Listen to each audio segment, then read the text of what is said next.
الحمد للہ وحدہ والصلاة والسلام علی من لا نبی بعدہ اما بعد فاعوذ باللہ من الشیطان الرجیم بسم اللہ الرحمن الرحیم فی قلوبہم مرض فزادہم اللہ مرضا ولہم عذاب علیم بما كانوا یکذبون صدق اللہ مولانا العظیم۔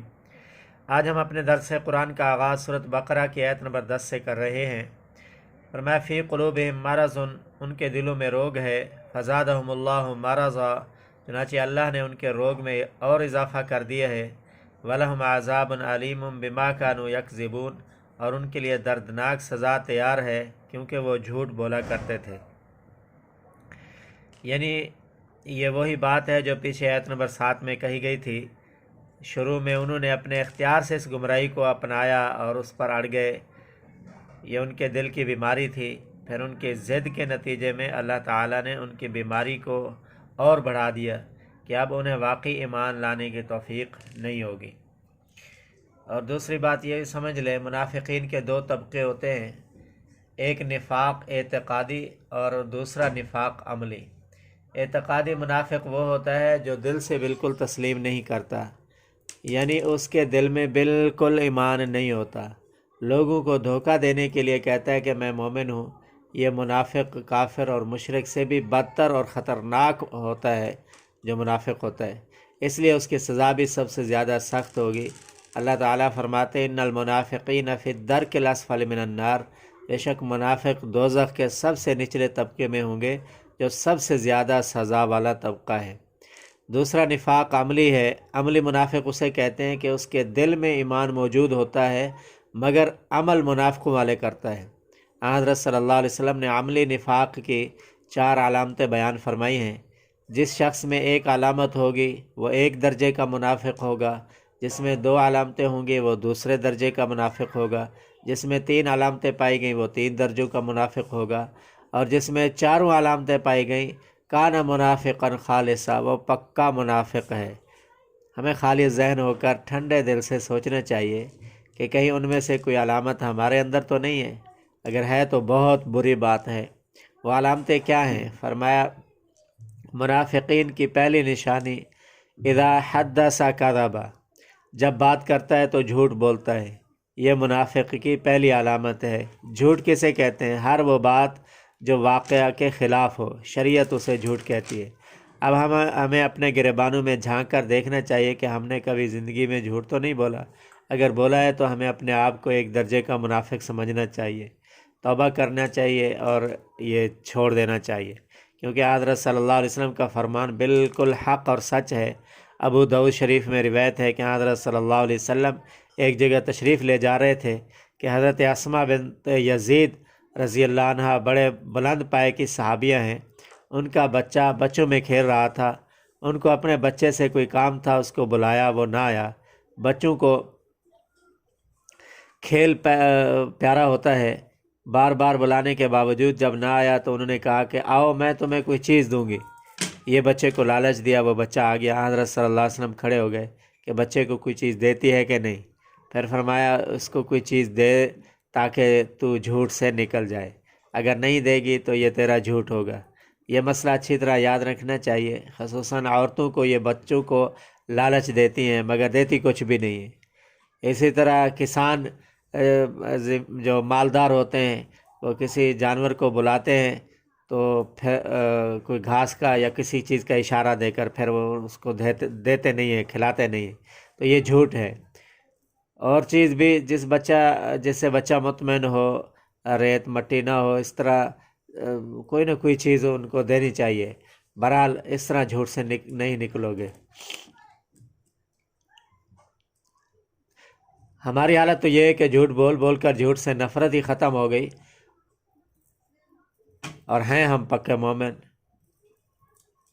ہونٹوں کے پاس فرشتے ہوتے ہیں، اللہ تعالیٰ کی طرف سے ان کے ذمہ ڈیوٹیاں ہیں، کوئی درود شریف پہنچانے پر مقرر ہے، کوئی سبحان اللہ، کوئی الحمدللہ پہنچانے والا ہے، مگر جھوٹ کی اتنی بدبو ہوتی ہے کہ جب کوئی آدمی جھوٹ بولتا ہے تو فرشتے 1 میل دور بھاگ جاتے ہیں، لہذا جھوٹ سے بچنا چاہیے۔ منافق کی دوسری نشانی ہے اذا وعد خلف، جب وعدہ کرتا ہے تو خلاف ورزی کرتا ہے، وَإِذَا عَاهَدَ غَدَرَ، اور جب وہ معاہدہ کرتا ہے تو غداری کرتا ہے۔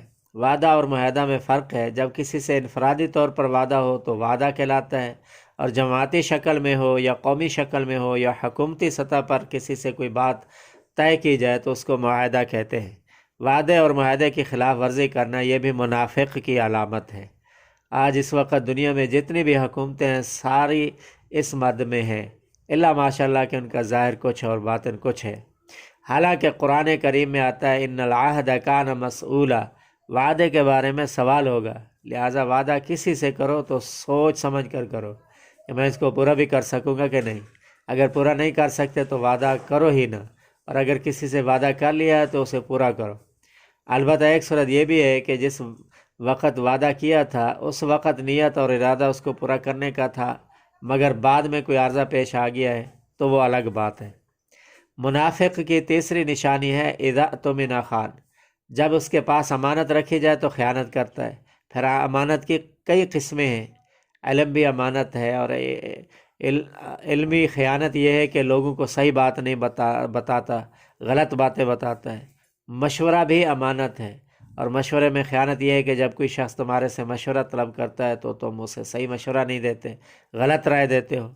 جب کوئی مشورہ طلب کرے تو اسے صحیح رائے دو، بات بھی امانت ہے۔ حدیث پاک میں آتا ہے کہ جب کوئی آدمی مجلس میں ادھر ادھر دیکھ کر بات کرے تو سمجھ جاؤ کہ یہ بات اس کی امانت ہے، اس مجلس کی بات باہر کسی سے نہیں کرنی۔ مال بھی امانت ہے، اور مالی خیانت یہ ہے کہ اس میں کچھ خرچ کرے یا اس کو تبدیل کرے۔ فقہاء کرام رحمۃ اللہ علیہ نے لکھا ہے کہ اگر کسی نے درہم یا دینار کا تھیلا کسی کے پاس امانت رکھا ہے، اور درہم چاندی کے سکے کو کہتے ہیں اور دینار سونے کے سکے کو کہتے ہیں، پہلے زمانے میں لوگ یہ تھیلوں میں رکھتے تھے، اگر وہ تھیلا کسی کے پاس امانت رکھا ہے اور اس کا منہ جس دھاگے سے بندھا ہوا ہے وہ دھاگا میلا ہو گیا ہے تو یہ شخص اس دھاگے کو بدلنے کا مجاز نہیں ہے۔ رقم کو چھیڑنا تو درکنار، اگر اس دھاگے کو بدلے گا تو یہ بھی خیانت ہے۔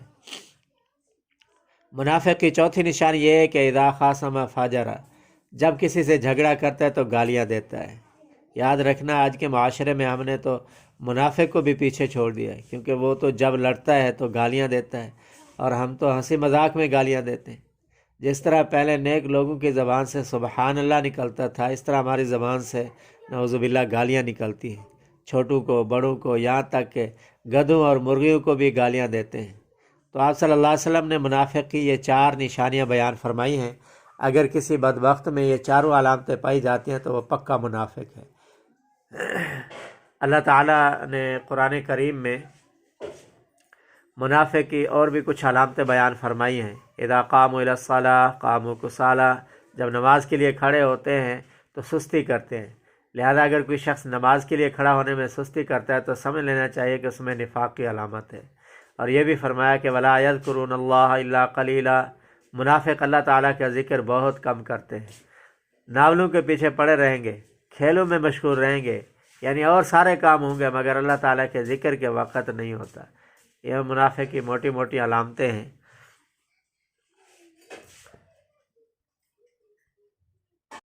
تو فرمایا فی قلوبہم مرض، ان کے دلوں میں منافقت کی بیماری ہے۔ جو جو دن گزرتے ہیں نیک لوگ نیکیاں کما رہے ہیں اور اعمال صالحہ میں آگے بڑھ رہے ہیں، اور منافق فزادہم اللہ مرضا، بس زیادہ کر دیا اللہ نے ان کی بیماری کو، ان کا نفاق دن بدن بڑھتا جا رہا ہے۔ جب ایک بیماری لگ جائے تو پھر ایک بیماری کے ساتھ دوسری بیماری لگتی ہے۔ تو اسی طرح یاد رکھیں جب ایک گناہ ہو جائے تو فوراً توبہ کر لینی چاہیے۔ اگر توبہ نہ کی تو اس گناہ کی نحوست یہ ہے کہ پھر اس سے اگلا گناہ ہوگا، پھر اس سے اگلا ہوگا، پھر اس سے اگلا ہوگا، تو یہ گناہوں میں بڑھتا جائے گا۔ اور نیکی کی نقد جزا یہ ہوتی ہے کہ نیکی کے بعد اور نیکی کی توفیق ہو جاتی ہے، پھر اور نیکی کی توفیق ہو جاتی ہے، نیکی قبول ہو جائے پھر اگلی نیکی کی توفیق ہو جاتی ہے۔ تو منافقوں کا نفاق بڑھتا رہتا ہے۔ اسی طرح نفاق بڑھنے کا ایک مطلب یہ ہے کہ ان کا نفاق جو ہے، ان کا مرض جو ہے، ان کے دل میں جو حسد ہے، حسد کی آگ وہ بڑھتی رہتی ہے۔ نبی علیہ السلام کو عزت اللہ نے دی ہے، اس پر وہ جلتے ہیں۔ اللہ عزت میں، حضور کی عزت میں اضافہ کرتے ہیں تو یہ جلتے ہیں، دین اسلام سے جلتے ہیں۔ دین اسلام جتنا پھیلتا ہے یہ جلتے ہیں، اللہ اور اس کو پھیلاتا چلا جا رہا ہے تو یہ اور زیادہ جلتے ہیں، تو حسد کھاتے ہیں۔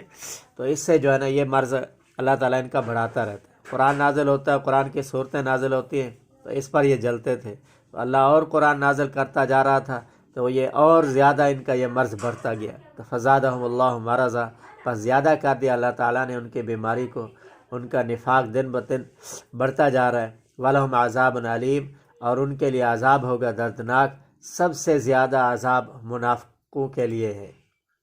بما كانوا يكذبون، اس وجہ سے کہ وہ جھوٹ بولتے ہیں، جھوٹ اس طرح کے زبانی کہتے ہیں کہ ہم اللہ تعالیٰ پر بھی ایمان لائے اور آخرت کے دن پر بھی، اور دل سے نہیں مانتے، تو اس سے بڑا جھوٹ کیا ہوگا؟ تو زبان کسی اور طرف ہے، دل کسی اور طرف ہے، اس لیے فرمایا کہ بما كانوا يكذبون، یہ جھوٹ بولتے ہیں، اس لیے ان کو